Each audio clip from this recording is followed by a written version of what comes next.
Les musulmans nous donnent une leçon, et qu'ils ont bien raison en ce sens, qui est une leçon d'antimatérialisme. Oui. Parce que quoi qu'on pense, ce sont des gens qui ont un idéal, ce sont des gens qui pensent que l'horizon indépassable n'est pas forcément... Alors je ne pense pas des jeunes générations qui sont un mélange d'un petit peu tout, mais je veux dire que l'horizon indépassable n'est pas dans le téléphone portable, dans le 4x4, le SUV ou ce genre de choses, mais ce sont des gens qui ont une spiritualité, qui ont une éthique, qui ont une exigence morale, qui ont des valeurs, qui estiment que nous sommes honteux, nous, à envoyer nos personnes âgées dans des choses qu'on appelle même des EHPAD, qui sont des mouroirs, qui estiment que la sexualité avec n'importe qui, quand on veut, comme on veut, pour faire n'importe quoi, c'est pas forcément très honorable à l'endroit des femmes, etc. Donc je pense que c'est pas une affaire de frigidaire, c'est une affaire de dignité, parce que ces gens sont dans une morale de l'honneur et que nous avons perdu le sens de l'honneur. Pourquoi est-ce qu'on a des problèmes de terrorisme aujourd'hui? L'islam est une religion qui vit une crise aujourd'hui, partout dans le monde. C'est une crise profonde.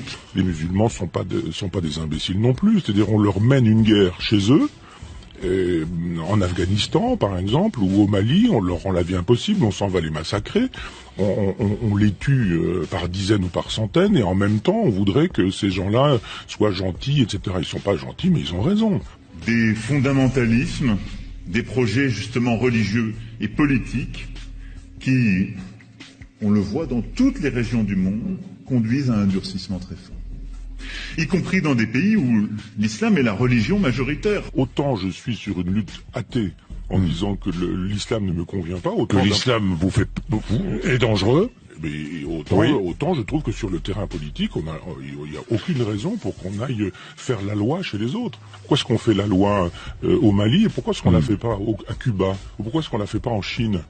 Si vraiment les droits de l'homme nous intéressent, pourquoi est-ce qu'on est spécifiquement au Mali et pas dans des endroits où les droits de l'homme sont bafoués partout? Alors, moi je trouve normal qu'au Mali, où il m'est arrivé d'aller, la politique puisse exister. Parce que nous défendons d'autres valeurs que les valeurs défendues par les djihadistes du Sahara. Oui, mais ils sont chez eux.